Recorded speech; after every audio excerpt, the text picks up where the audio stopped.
মাননীয় স্বাস্থ্যমন্ত্রী মহোদয়, আপনি ভালো মানুষ, আপনি সৎ মানুষ, আপনি যোগ্য অভিভাবক, কিন্তু মাঝে মাঝে কান শুনলেই আমরা শুনতে পাই আপনার মন্ত্রণালয়ে আপনাকে ডিঙ্গিয়ে সাম্প্রতিক সময়ে একটি কাজ হয়েছে, সেটি হলো গণবদলি।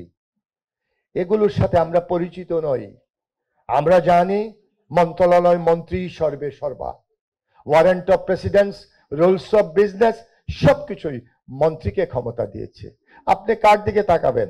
আপনি তো মাননীয় প্রধানমন্ত্রী নিয়োগকৃত মন্ত্রী, আপনি তো আমাদের মন্ত্রী। সারা বাংলাদেশের 1,20,000 চিকিৎসক এবং আমাদের সকল স্বাস্থ্যকর্মীরা আপনার পেছনে আছে। আপনাদের ভয় পাওয়ার কিছু নাই, আপনারা এগিয়ে যান। আমরা নিশ্চিত আমরা কাঙ্ক্ষিত লক্ষ্যমাত্রায় পৌঁছতে পারবো। আমরা দুজন মন্ত্রী পেয়েছি, যিনি আজকে আমাদের মাঝে এখানে এসে উপস্থিত হয়েছেন তিনি আমাদের একজন প্রিয় চিকিৎসক, আরেকজন যিনি আসতে পারেন নাই তিনিও আমাদের অতি প্রিয় নেতা।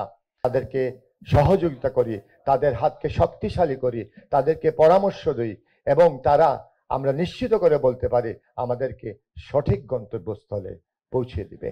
আমাদের দীর্ঘদিনের আন্দোলন সংগ্রামের একটি দাবি ছিল কৃত্য পেশাভিত্তিক মন্ত্রণালয়।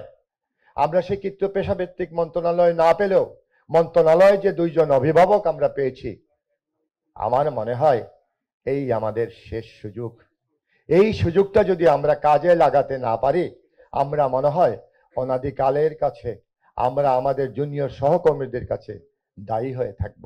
আমরা আসুন তাদেরকে সহযোগিতা করি, তাদের হাতকে শক্তিশালী করি, তাদেরকে পরামর্শ দিই এবং তারা আমরা নিশ্চিত করে বলতে পারি আমাদেরকে সঠিক গন্তব্যস্থলে পৌঁছে দিবে।